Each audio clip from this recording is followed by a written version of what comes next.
Welcome, everybody, to another exciting episode of HomeKit Insider. Thank you for joining me. You have me, your host, as always, Andrew O'Hara, and we again have more exciting episodes coming up. But this week specifically, we have a jam-packed episode to break through. Holy smokes, so much stuff has happened that we need to talk about before we even get into the recaps and the news. I gotta say, let's go Buckeyes. Come on, we're not going to get into the game and everything. The Texas game was really the national championship, but I just gotta say, go Bucks. Let's go. I love it. National champs. Let's do it. Celebration was this weekend in Columbus. Fantastic. Friends were there. I saw a lot of photos. It looked so cool. I wish I could have gone, but we have been out of town, which is kind of the next thing that I want to talk about. Just a little bit of a recap, because I every time I leave the house, I appreciate a lot of the things that I have at the house, and some things that work well and some things that don't. So first up, level lock. This thing has always been fantastic for us, always coming in clutch and no issues with it.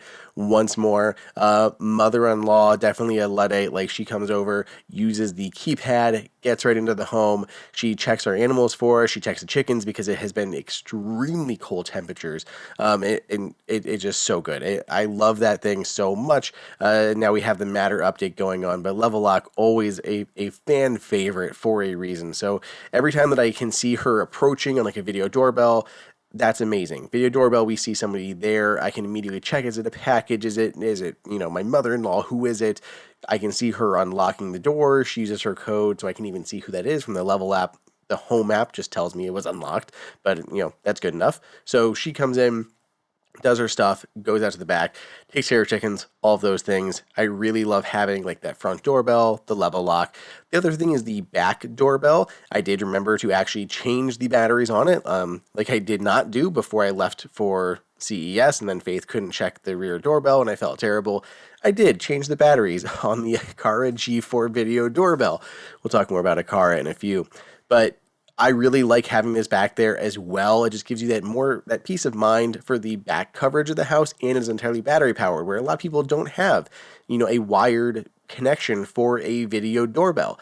The other good thing about this too is you could wire it if you want to, but at the same time, I really need the new updated Aqara doorbell that is launching soon, because the video angle is just not quite enough. I don't see Naomi. I can see her opening the rear door because of the contact sensors saying that it's alerting me that it's being opened, but I can't see her walking out. It's too far to the side and it doesn't trip on the camera. So that's one thing that I know that they have fixed in the new version. The new version can act as a hub and has a wider field of view.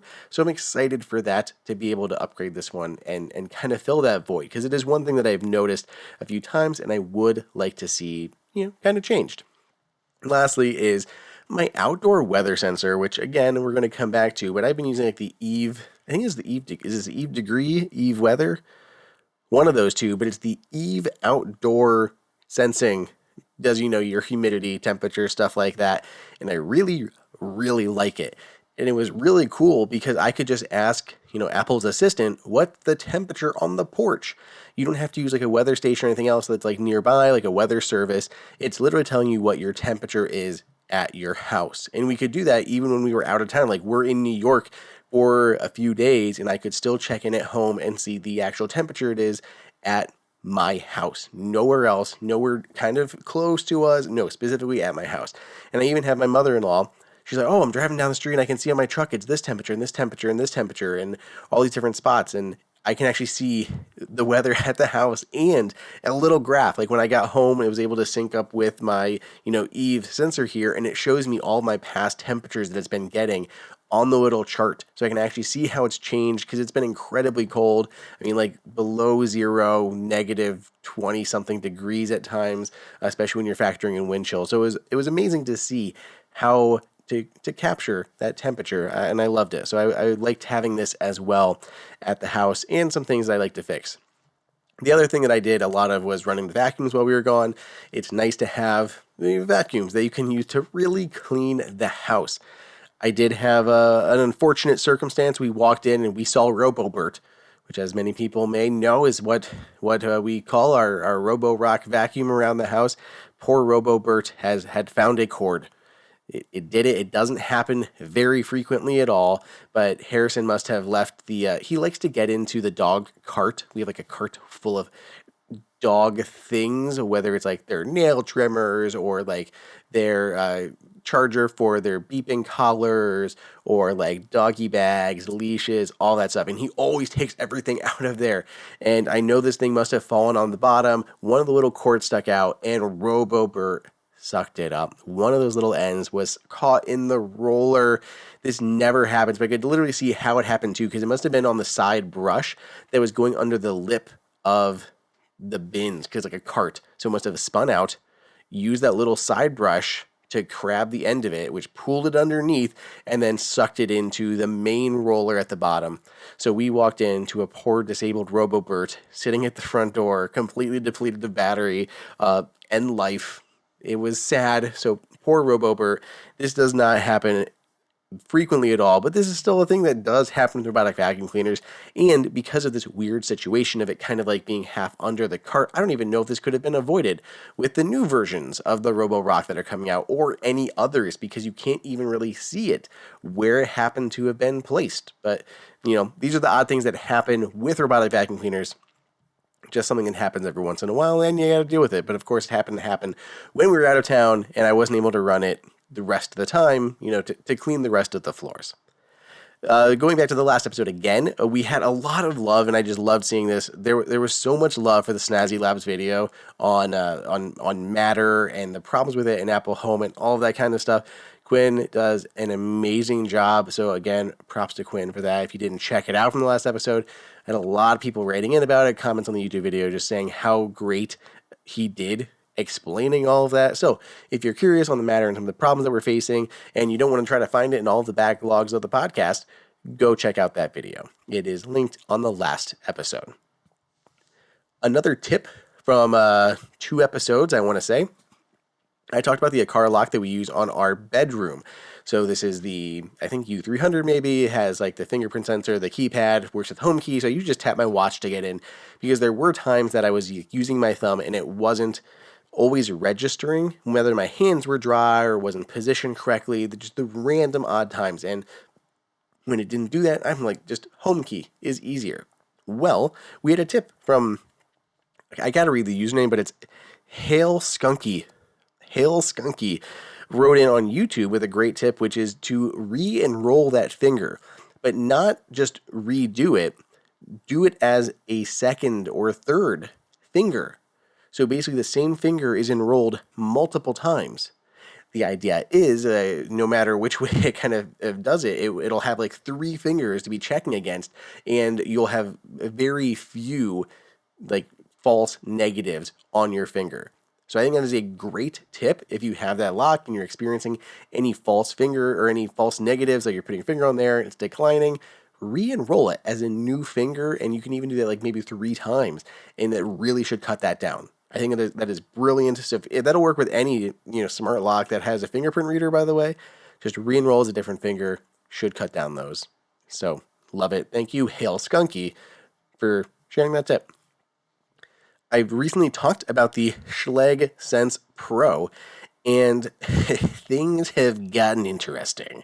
So I actually got a note from Schlage with a couple things to mention again, and this is a little bit new. So they actually say that the new Schlage Sense Pro will support Aliro once it launches, not a new version of the lock.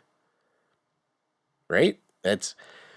We just talked about the UTech version that used ultra wideband, and their whole spiel was, hey, the spec isn't finalized, the chip isn't finalized, we cannot build a lock now that's going to have that chip in it because we don't for sure know what it's going to be. We're not going to make any promises right now on if that would be even possible, but we will release a new version that will support Aliro once that's done.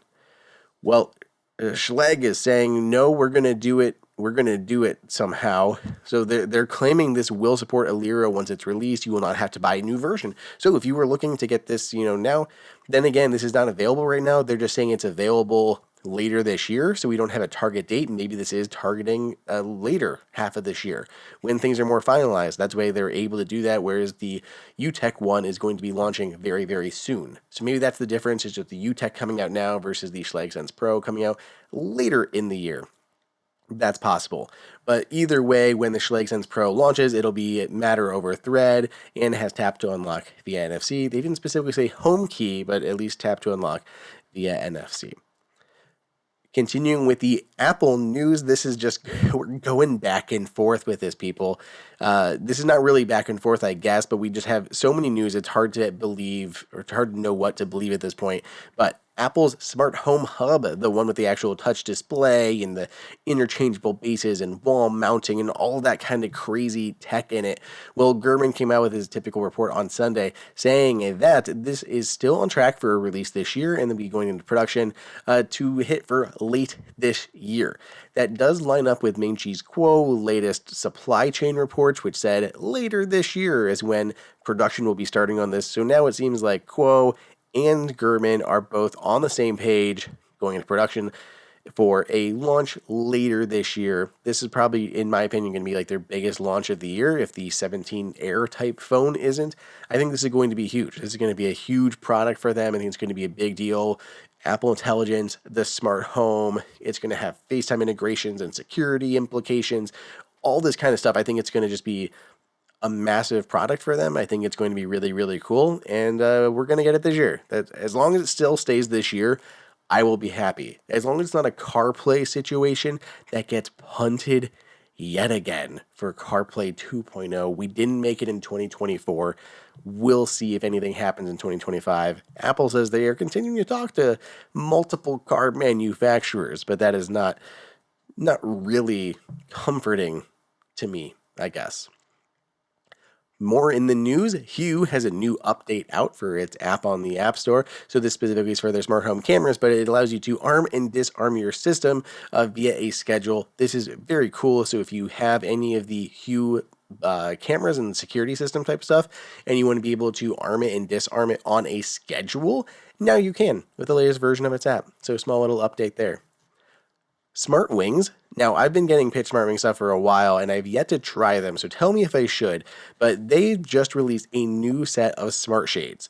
And these new ones, this is wild, they support power over Ethernet and Matter. So it's Matter-enabled smart shades using power over Ethernet, which is conveniently named Matter over Ethernet. You might see it abbreviated as a capital M, a lowercase o, and a capital E, similar to how Power over Ethernet is capital P, lowercase o, capital E, MoE, Matter over Ethernet.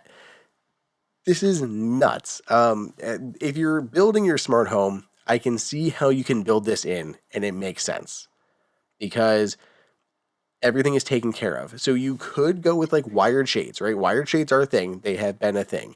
But what we're seeing here is now power over Ethernet and Matter over Ethernet to give you your power and your connectivity at the same time. And we're getting Matter / Apple Home support in it, all in one package. By going with power over Ethernet versus a battery or solar, there's no solar panels you have to affix to windows that can look ugly from the outside. There is no battery that you have to replace and swap and recharge, anything like that. Like, it is always annoying. Literally today, as I'm recording this, I needed to close the shades in the studio, and for the first time in I don't know how long, my Hunter Douglas shades battery was dead. I couldn't. It's been like years since I've changed that battery, so like battery life has been great, but of course like I go to need them, and that is when I find out that the battery's dead, because you don't notice when you're not using them. So it is really annoying when that happens. I have to go and take out the battery, charge it, and then put it back in before I can do anything. It's kind of obnoxious. So with a PoE or a MoE version of this, you don't have to worry about it at all. You don't have to worry about Thread. You don't have to worry about Wi-Fi connections, hubs, nothing like that. It's completely plugged in, handles all your networking, handles your communication, and handles the power at the same time. So I'm really interested in these. I don't have any way to use them. Like I'm not running PoE lines to make this happen in my home. I'm not going to, but if you're doing a new build or at least a reno of some sort, this may be something to consider. So SmartWings, these are being released, and I think it is very cool if you have a situation where these make sense. So if anyone tries these, be sure to let me know. Aqara. I told you we were revisiting Aqara, and man, I need to take a sip of water before I break down this massive list of new Aqara releases here for the EU market. So Aqara is releasing 7 new devices specifically for Europe. We also have seen many of these devices already launch in China, or there's very similar versions for the Chinese market. And earlier this year, I also saw many versions of these for the US market. So, we're going to get these sooner or later here in the US, but there's some really cool ones, and I just want to talk through them and walk through them. So, you're getting, we have a lot of EU listeners out there, and a lot of, UK listeners out there, but I can't promise these are making it to the UK market. So most all of these are Zigbee or Matter over Thread. So they do have that for connectivity. If they're Zigbee, you're going to need to have an Aqara hub. If they're Matter over Thread, they can work directly, or you can still use them with the hub for usually some additional features. So starting off, we have an E26/27 bulb. These are 1100 lumens, and it comes in 2 different versions. One color, so full color spectrum, all the bright colors, everything like that. The second version of it has the tunable whites, so more of the warm white to the cool whites, schedule all of it. I don't know if these support Apple's adaptive lighting. Usually these are all Apple Home, so I imagine that it could. Aqara is pretty good about that, but I don't want to overpromise. The second set of new products, so 2 more bulbs. There's a set of new GU10 bulbs. They are 450 lumens this time, and again, a color version, full color spectrum, and then the tunable whites. So 4 bulbs so far being released. Then we have the H2 Smart Switch. I guess this technically counts as 2 products again, because it has 1 or 2 channel versions, so 2 versions of the H2 Smart Switch. It's kind of a little square, nothing too fancy, but Smart Switch, Thread, Zigbee, the usual there. Okay, now we're getting to the fun ones. We have the Display Switch V1. So it is a switch. I believe it replaces 2 switches in your wall, and like in the middle of it kind of is like a display, like a full color LCD display, and you can display a bunch of different information there. So display in the middle, works with Apple Home.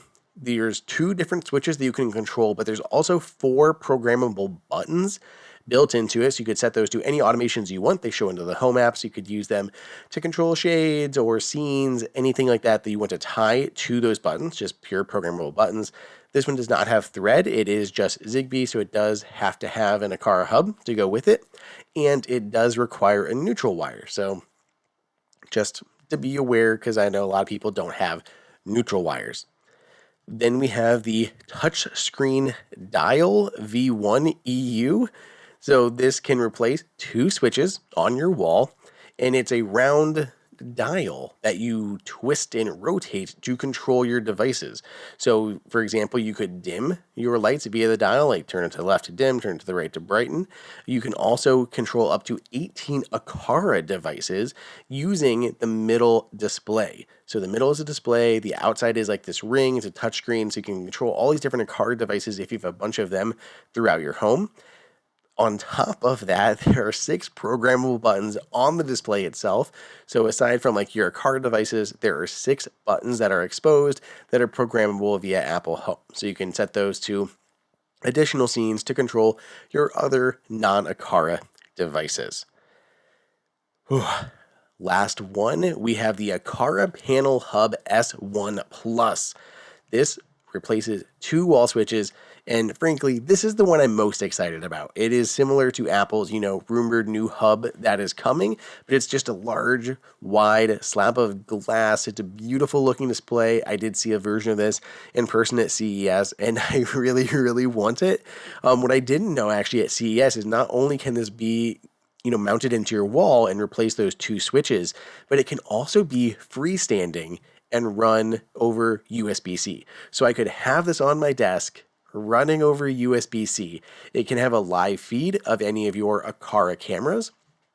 There's quite a bit of those now between the doorbells, and we're getting, there's multiple indoor cameras like the G3 and the G2 hub versions, but then there's going to be the outdoor cameras, the G5, all those that are launching. So there's a lot of cameras that are all under the Aqara hat now, and you'll be able to stream them live on this Hub S1 Plus.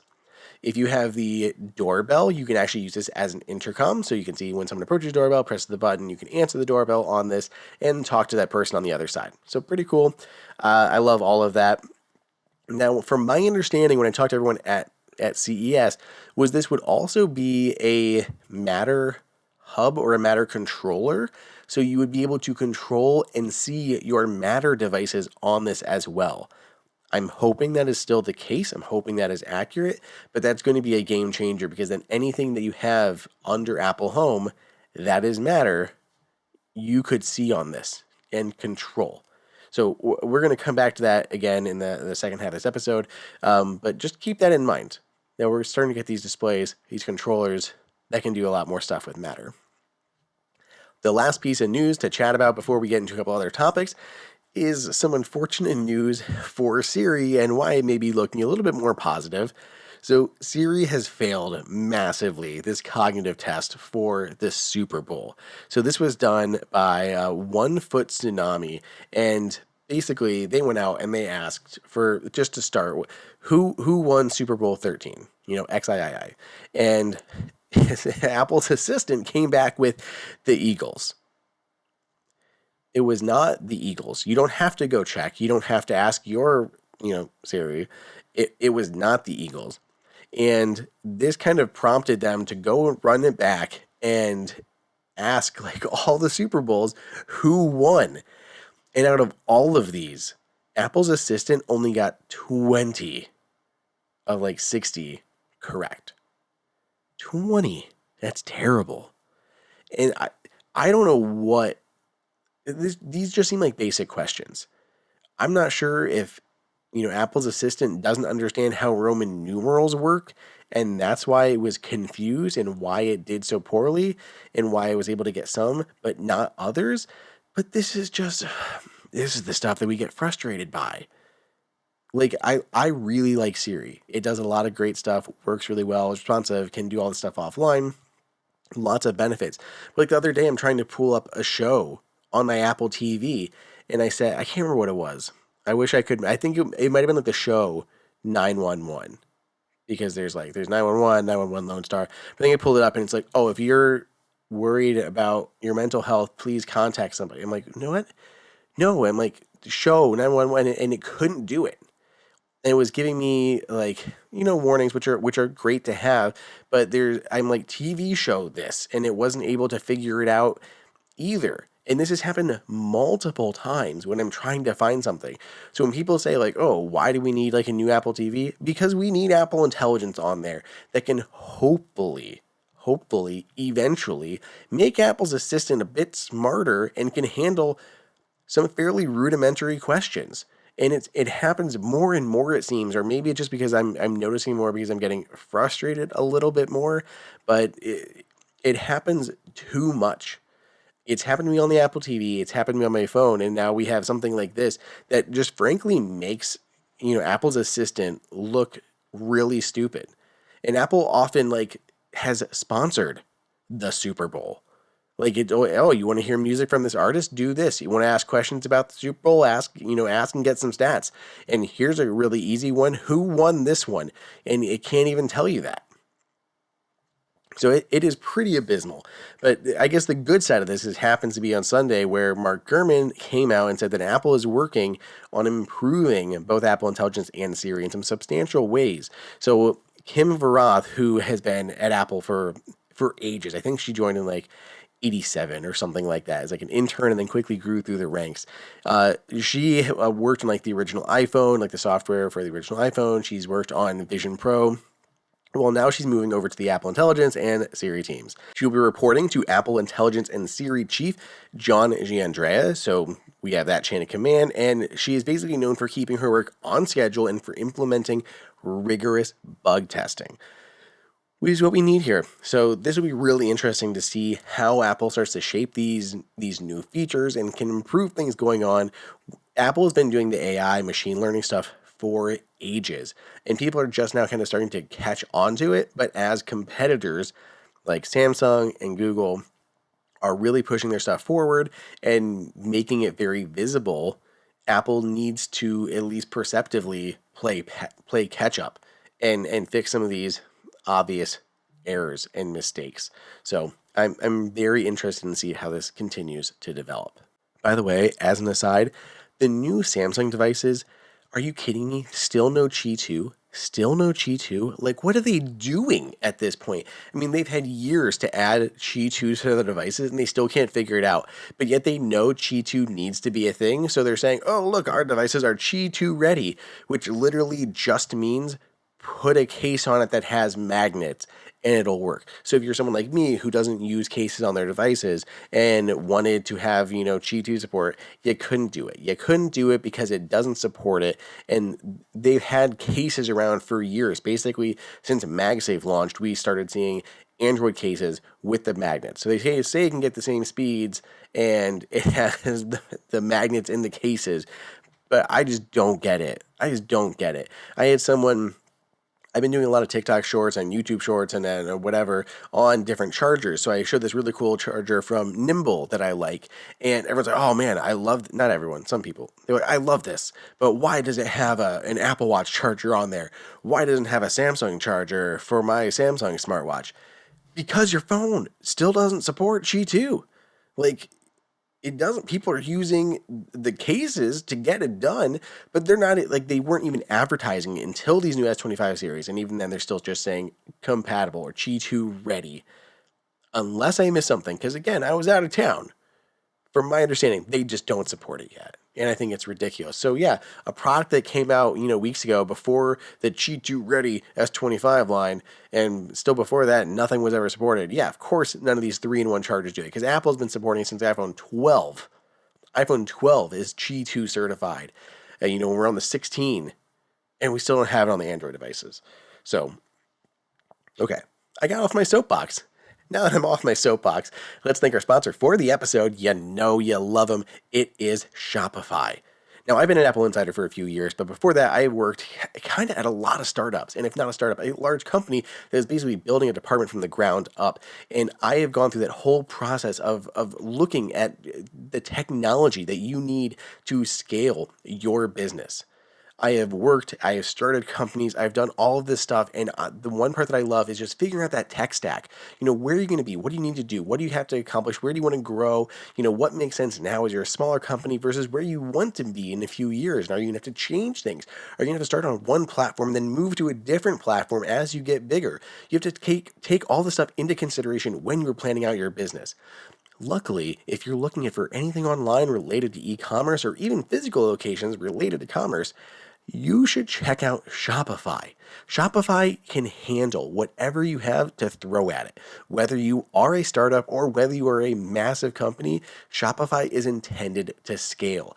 And it can take out so many of the pain points from your business. If you're selling stuff online, it'll handle all the shipping, calculating shipping, where to go, taxes, all that stuff can be handled for you so you don't have to worry about it. It also handles a lot of the complex stuff for the different types of payments that you may or may not want to accept. You can automatically take things like Apple Pay and Google Pay, but then they also have their own things like Shop Pay. And with all these familiar payments that people know, they come to this simplified checkout process that people recognize, and it gives that your business the trust that comes with shopping from a Shopify based website. If they've never heard of your website before, they're like, I don't know, I really like this sweater, but is this just some, cheap company? Am I going to get scammed? Something like that. But as soon as they hit that add to cart or they look at that cart and they're on the fence, they're going to recognize that cart and they're going to know, oh, this is a Shopify site. They may not even know it's Shopify. They don't even know, but they just know that they recognize this checkout and they feel safe. They can even, bypass things by using Apple Pay to keep their stuff even more secure. But Shopify is already secure. They're not passing any of that information on to you as the business. Like you can't see that full credit card number or anything like that. And that gives people trust and faith in your business, that they know that you're not going to be scammed by their money. And if something should ever go wrong, Shopify has their back. That trust from Shopify is imparted onto your business. So your business that is just starting is kind of just borrowing all that trust from Shopify. You've probably shopped on so many different websites that use Shopify, whether you knew it or not. Rothy's, Allbirds, Brooklinen, I believe Nomad does, Moment does, one of my favorite companies. Like I literally have these Moment lenses sitting here right on my desk. Yeah, they moved to Shopify. They have a whole new Shopify website. They can do like coupon codes now and like vouchers and gift cards, all the stuff they couldn't do before with their old website. They can now all do thanks to Shopify. There's a million reasons to love it. The last thing to point out is that they can actually work together with your physical retail locations. So you can do things like ship to stores or in-store pickup, and it can also manage your inventory across both of these. So you have like 10 sweaters for sale that you knitted. You can have them on the shelf in your store, and then you can also have them online. People can buy them online, they can buy them in the store, but once they are sold out, you will know they're sold out because that inventory is going to work together. So if someone buys them online, you know, it's pulled off that floor, or if they buy it in the floor, it's no longer available online. So it's really cool, and it makes things super easy to do. So if you're looking to start your business, try it out. Established in 2025 has a nice ring to it, doesn't it? So sign up for a $1 per month trial period at shopify.com/HomeKit, all lowercase. Go to shopify.com/HomeKit to start selling with Shopify today. Shopify.com/HomeKit. So the second half of the episode is going to be a little bit of some kind of free-ranging topics as well as a mini review. So starting off, we've had this for a little while now. Harrison's been playing with this, a little bit of baby tech before pivoting back to more Apple home related things, but I wanted to still talk about this because I think it's a really cool piece of smart home tech that's decidedly low tech and is great for the kids. So this is the Tonie Box. If you're watching the video, I'm holding it up, but it's a red box. I would say like 6 inches or so, 6-inch cube, and it's soft on all the sides. It's very squishy. I can hit myself in the head with it, and I feel very comfortable doing this. I am not losing that many brain cells every time that I smack myself. On the front of it is a little speaker that is cut out in the shape of like a character. There are little ears on the top, little pointy ears, and then the top is a little magnetic surface. So you get something like one of the characters. I just happen to have what's his name? Lightning McQueen here from Cars, and you just place him right there on the top. He magnetically holds into place, so your kid can just put it there. It'll recognize that character via NFC, and then start playing music or stories, whatever like that. You can squeeze the ears to go volume up and volume down, and you can tap on the sides of the box to skip tracks. That's basically how it works. Lastly, it does charge on the bottom. It's just a standard barrel connector. So it's literally just a standard barrel connector that's on like a special base. So it kind of inserts into a little bit, magnetically can hold into place, but just charges up that way. So nothing fancy, no like wireless charger, nothing like that. That's probably one of my complaints about it. I do wish it had something like Qi 2, a regular wireless charger instead of like an actual hole on the bottom, because I feel like it's easier to get damaged. A kid's going to shove a crayon in there, something like that. Same thing as like when you have a USB port on kids' devices, not recommended. They can still get damaged. So having a port on the bottom like that can still be damaged, even though there's no, screen to crack, anything like that. Something can still break. So preferable a magnetic wireless charger, but this has been out for a little while now. This is not exactly new. This has been out for several years. So I think maybe version 2. So Tonie Box, if you're listening, Qi 2, 15 watt at least wireless charger on the bottom for this should be great. It would be a great upgrade to keep it a little bit more kid friendly, longer lasting. The other things that I like about it, super easy to use, right? You just set that character on there, works right away. They also have a ton of licensed characters, and they're all very well done. Like lightning here, a lot of detail going into like the underside, the wheels, like the graphics, and I think I heard that they're all basically like hand painted, like they're all like little models kind of, and yeah. Like you can see a little bit of like these stripes going down, like they're not perfect, but in like a good way. Like they don't look like they were like stamped incorrectly in like a cheap way. It looks like they were just like hand painted on there, and like goes up a little bit, and it just gives them a little bit of charm. I actually really like the little characters. They're also very widely available. You can pick these up in many, many stores, including like Target and Walmart. So if you're buying one, it's really easy to add additional characters because so many places have them in their physical stores. I really like the Yodo box. That's also a great one, but those cards aren't as widely available as these Tonie Box characters. There's also the create your own Tonies that you can get that are like essentially blanks, and you can use the app to record your own voices and extra stuff and put that into the character. And then when they place that on the top, it can be you reading them a story, singing them songs, or you could record music. My son loves the music, as many of you know. So I can sit there and, I have a lot of Elvis songs. I could just put them into the app, and I could just tie those in there as the audio files. And I've created my own like music Tony, so I could just set one there and it would just play Elvis songs for the entire time, or Queen songs. Like those are some of his favorite ones right now. So that would be a really easy thing to do. So those are things that I like about this thing. There are some downsides though. So the way these things work is they are connected to the Wi-Fi. So when you first put the Tonie on the top of the box, it essentially registers it, and then it'll go ahead and download the songs or the stories, spoken stuff to the Tonie box itself. So it does do that over your home Wi-Fi. So it means if you take this somewhere else, put a new Tonie on it, you're not going to be able to do it because it doesn't have like the local Wi-Fi. So you have to like maybe change it or just wait till you get home to put the new Tonies on there. The second thing is there's no way to see the status of these. So if you have like a longer one, or maybe you did the create your own Tonies and you have like a lot of content that's taking a little while to download, there's no way to see if it's like done, half done, finished, anything like that. It just kind of gives you that status that it's like it registered it and it started, but there's no progress. So the Tonie box that I mentioned, or the Yodo players that I mentioned, you can actually put a new card in and they work the same way. There's like an NFC reader, you put in a little like credit card shaped thing and it downloads the stuff from online, but you can actually see all the tracks and their download status in the app. And I can actually see and manage what is saved to that Yodo player. You can't do that with a Tonie box. So you just can't see how the progress is going. If it got interrupted, your kid, switched it or put like 3 on, and like if you got a bunch for Christmas and they put it on there and nothing happened right away. Put the next one on. Oh, nothing happened right away. Put the third one on. All those tracks are still downloading in the background, supposedly, but you just can't see their statuses or anything like that. Kids are a little impatient, so it would be nice to see the confirmation in a way to manage that through the companion app. The other, and this is a big or small issue depending on who you are, that is the older characters don't have the OG voices. So if you're looking at this kind of went viral online for not great reasons. A lot of people were getting like Tonie boxes and they got like Toy Story characters and they put like Woody on there and they're expecting, Randy Newman to sing "You've Got a Friend in Me." Instead, you have a pretty poor Randy Newman impersonator singing "You've Got a Friend in Me." It's not a great look, and I hate it because as a parent of a certain age, a lot of those early Pixar and Disney movies are what we love. And those are the characters that we kind of push on our kid.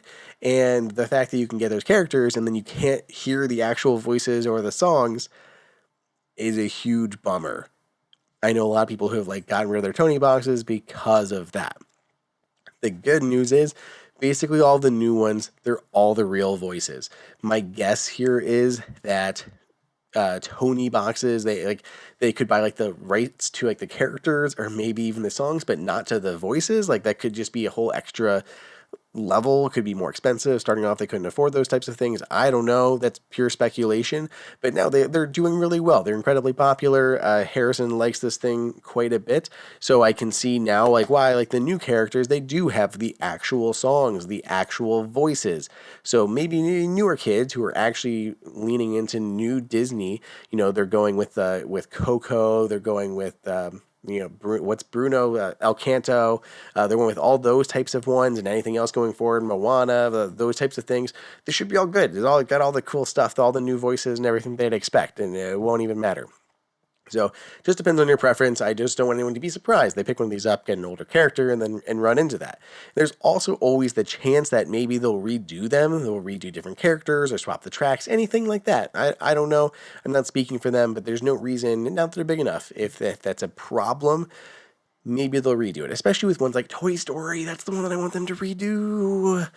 That's just me, or maybe not just me. But yeah, so Tonie Box, if you got kids and you're looking for something that's kind of techy, like the speaker, it's like, for me, it's like, oh, there's Wi-Fi, there's an app, there's NFC, like there's a lot of cool tech being built into this for something that for my kid is just basically a giant speaker that plays his favorite songs. So really neat stuff if you haven't seen them. I guess last thing, they do have a headphone jack. So they do sell headphones, or you can get any other wired headphones like Buddy phones, whatever you have, and plug those in and listen via headphones as well. So you don't have to have it on the speaker. Next that I wanted to talk about, I said we'd be coming back to the whole Matter upgrade thing. So I've got my Eve degree, my Eve weather, whichever one this was, because I still can't remember what they actually call the outdoor version off the top of my head. But I was checking the status on it, and I hadn't pulled in like the data in a while, and I was specifically to do that to like see like the graphs over time. You have to do that through the Eve app. So I will use my voice all the time to ask Apple Assistant what the temperature is on the porch. Very convenient, but I rarely looked inside of the Eve app for the historical data. But with the weather being really low, I wanted to see how it had been changing. So I connected to it just by opening the Eve app, going to the Eve weather in there, and viewing the historical data. And it also gave me the alert to upgrade to Matter. Ages ago on the show, Steven and I had a discussion, and Steven's stance was he was not upgrading his devices to support Matter, because when Eve first started doing theirs, it was like, okay, everything is working great under HomeKit. Why would I move it to Matter? You're essentially adding that extra application layer that's going between like the device, Matter, to Apple Home. Well, why do that instead of just sticking with pure Apple Home? We've had issues with Matter, understandably. So I kind of wanted to revisit this question here because I'm still staring as we speak at the button that says upgrade to Matter. And the question is, do I press it or do I not press it? And I was thinking about it a lot, just going into this episode. I'm like, do I press it? Do I not press it? Do I stick Apple Home? But I think I'm going to press it. So if you're watching, you can see me press the button right there. Upgrade to Matter. Upgrade to Matter on this. And here's my thinking at the moment. We have more and more devices like what we just saw from Aqara that are going to be Matter controllers.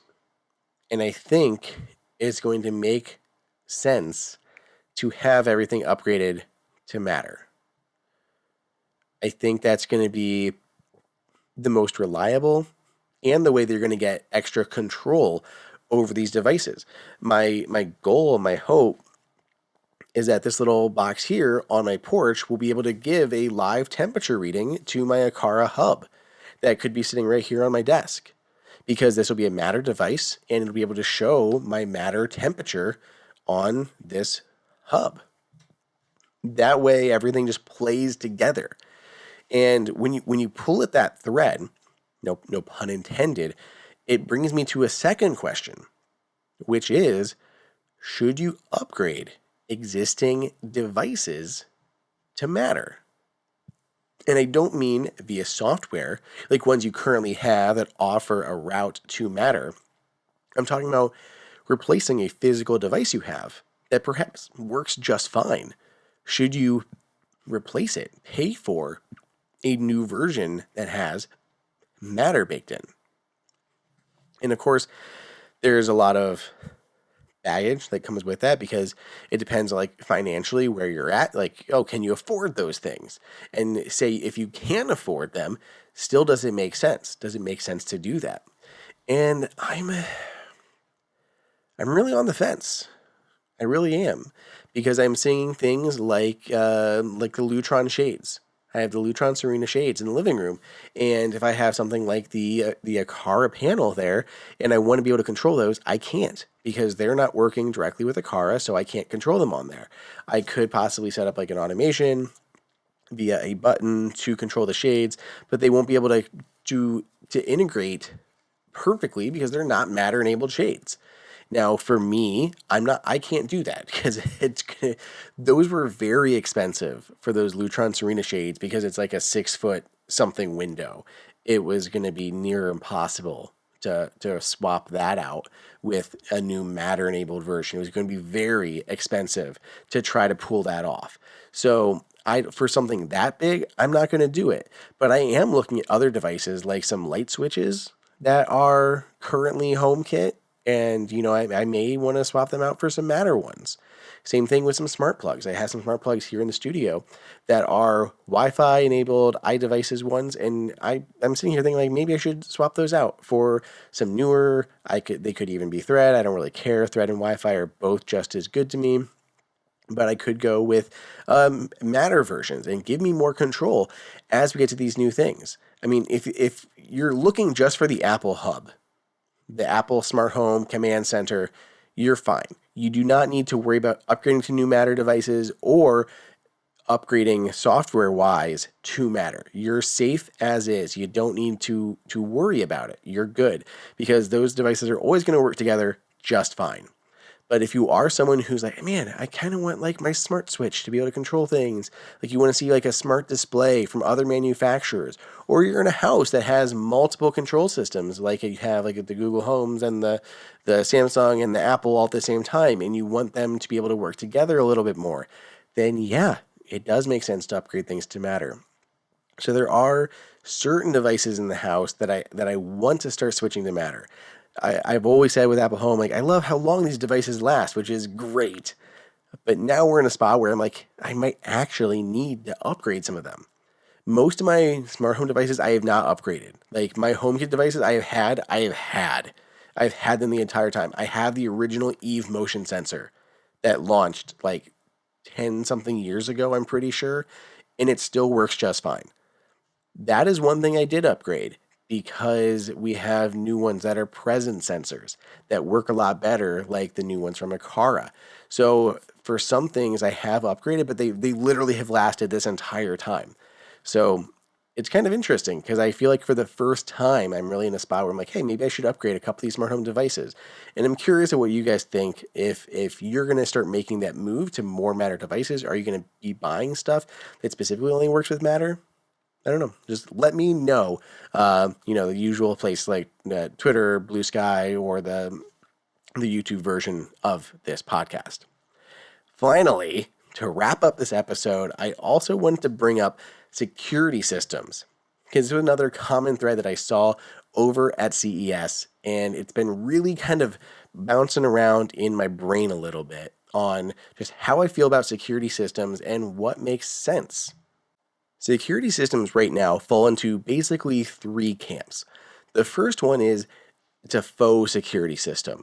So something like you have a few contact sensors, you have a video doorbell, and you have some security cameras, and you use that as basically your security system. You monitor everything yourself, you don't worry about it. The second option is you have like an Apple Home security system. There are really two out there that do this. So you have the Abode IOTA, which is what I have used for the longest time. I'm holding it up if you're watching the video version of this, but it's basically a 10-inch tall cylinder type, squared off cylinder type thing where there's a camera at the top and a speaker on the bottom. There is a Ethernet port on the back. There's also a spot to put in a SIM card where you can actually connect it to cellular, and there is an SD card slot for local storage. I really like this. You basically buy a bunch of Abode security sensors, motion sensors, door sensors, things like that. And this is an actual security system that works inside of Apple Home. So you can arm it, disarm it, all of that. There is a keypad, there are key fobs that you can put on your keychain to arm and disarm as you come home and everything. You can set up like nice little automation. So you pull in the driveway, you hit unlock, turns off your security system, unlocks your door, all those types of deals. But it all works natively like in Apple Home, but it's also like a legit security system. And they even have optional monitoring. You can do it for like short periods of time. Like I'm pretty sure you could do it for literally like a weekend or a week or something, or you can do a long-term option if you need to. So multiple options for professional monitoring as well as you monitoring. The other one besides Abode is the Aqara systems. Aqara has a security system that can essentially show inside of the Home app, arm, disarm, all that kind of stuff per usual. Just use the Aqara sensors. Works in a very similar way. So those are the two that are under the, Apple Home umbrella. And then there are others that are outside of Apple Home that potentially have more features. So we have probably the two biggest ones that I hear a lot of people talk about are ADT and SimpliSafe. SimpliSafe has been quite popular recently. It's very easy to self-install. It is very affordable. Then you have ADT, which has been, I feel like, a little bit on the rise recently because they had this big partnership with Google that's kind of dissolved a little bit. They were just basically, you could either go with like a professional installation or your option was a bunch of Google devices, and that was like your option. Now they actually have new hardware and like a new platform, from my understanding, and they have some really nice new features, including like Trusted Neighbor.